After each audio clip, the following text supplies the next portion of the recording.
Welcome to Hoyt's Bowhunting Whitetails. Today is November 29th. We are headed to the blind that's above the scrape tree. We call it the Haunted Shack, and you'll be able to tell why we call it that in just a minute. We haven't hunted this spot all season. We've hunted the scrape tree a couple times. There's tons of corn up in here, and I did make a trip up in here this morning via the ATV, and there are some tracks. The deer are using this. I don't know exactly what. This is a little bit outside the range of these two bucks that I'm hunting, but hopefully something's moved in. That's what we're hoping for this evening. Either way, if a doe comes out, I'm not going to be holding back on shooting more does yet. It's really warm. Well, feels really warm. We've gotten used to it being cold, but it's probably 40s, low 40s, almost no wind. It's beautiful.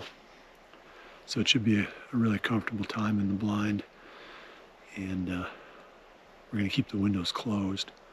That way, even if the wind does swirl, the deer aren't going to be able to smell us up in there. I've got a few different topics we can cover in this episode. I'd like to combine a discussion about something that's kind of struck me as interesting recently. Each time we go into the stand or the blind on these dailies, wind is kicking up a little. So we'll touch on a few things once we get up there.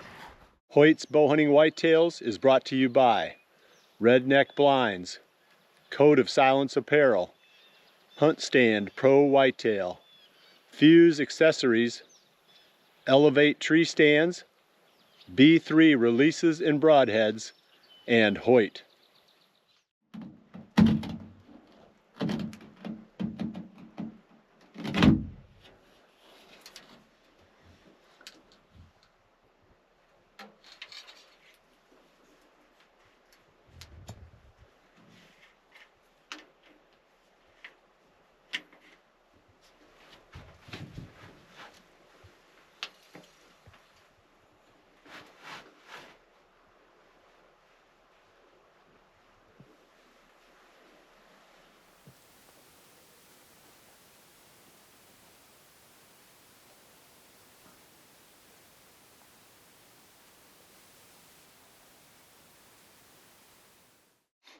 Well, we've gotten settled in, and it's very dark down in this valley.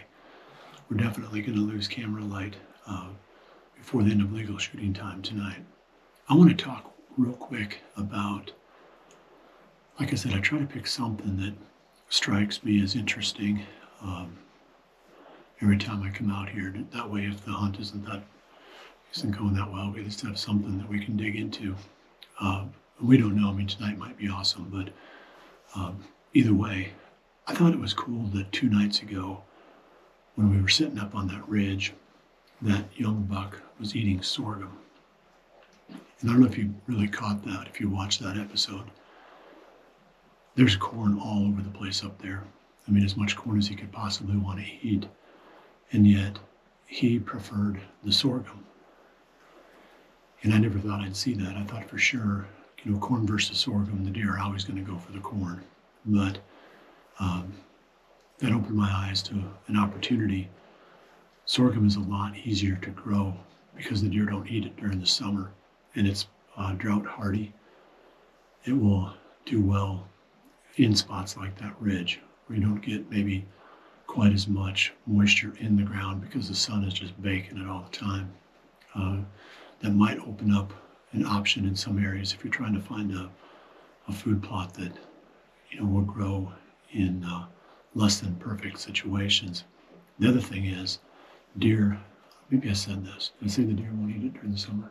Yeah. Okay, yeah, they don't eat it during the summer. That's really a big deal because they can wipe out a corn plot, especially if it's a small one. You get corn plots less than maybe a half an acre in a lot of areas, and the deer will just wipe them right out. The corn doesn't have time to stay ahead of the deer. So just something to kind of file away. If you're thinking, I've got a small acre, small half acre, quarter acre, sorghum might be an option. Deer definitely like it late season. I've seen that for sure. I just didn't think that at this point, when there was still plenty of corn, that the deer would prefer the sorghum over the corn. Hopefully, we're going to be showing you some deer here pretty soon.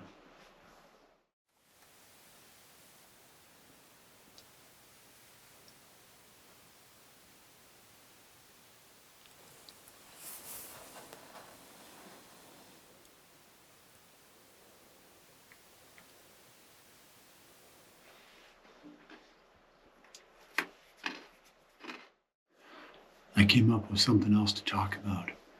I want to go over why I hunt from these blinds when I'm hunting next to food. 2 reasons. The number 1 reason is because I can keep the windows closed and the deer don't smell me. That is such a critical element of hunting around food because you don't know what direction the deer are going to come from. So often they will come from the opposite direction you thought, or whatever the case may be. There's always some deer getting downwind of you. They blow, and then the whole food plot clears, or the whole field if you're hunting on the edge of a field. It's really frustrating. I've been through it way too many times, hunting out of stands.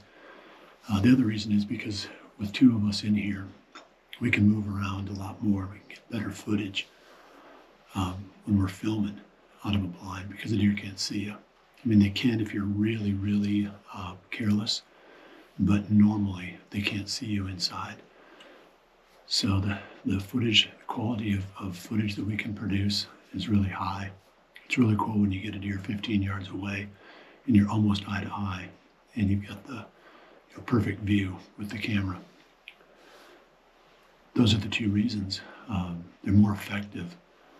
I've had way more success hunting around these small food plots, or again, like I said, even bigger fields out of blinds than I ever have out of tree stands.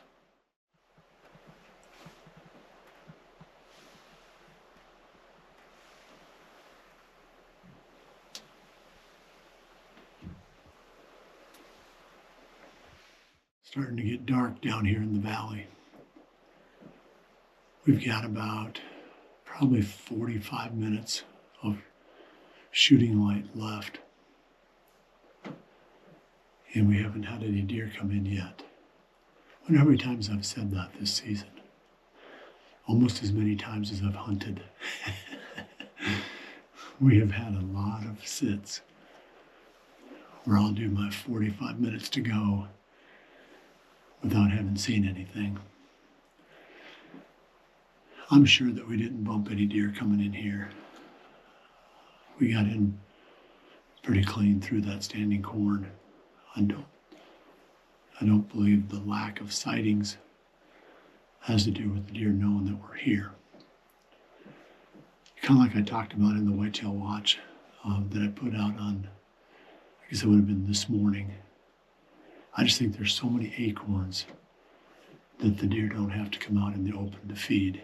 They still have tons and tons of acorns on the ground. And even the corn isn't enough to pull them out. That will change in time. Maybe the late season will be awesome on this farm because there's going to be lots of food. And maybe the last 45 minutes of this hunt will be awesome too. So I'll check back in with you if something shows up. We'll show you what we see, and if it's interesting enough, I'll break back in and do another interview. Otherwise, we'll just roll out to the end of the episode. I appreciate you joining me. See you right back here again tomorrow for the next episode of Hoyt's Bowhunting Whitetails. And remember to always dream big.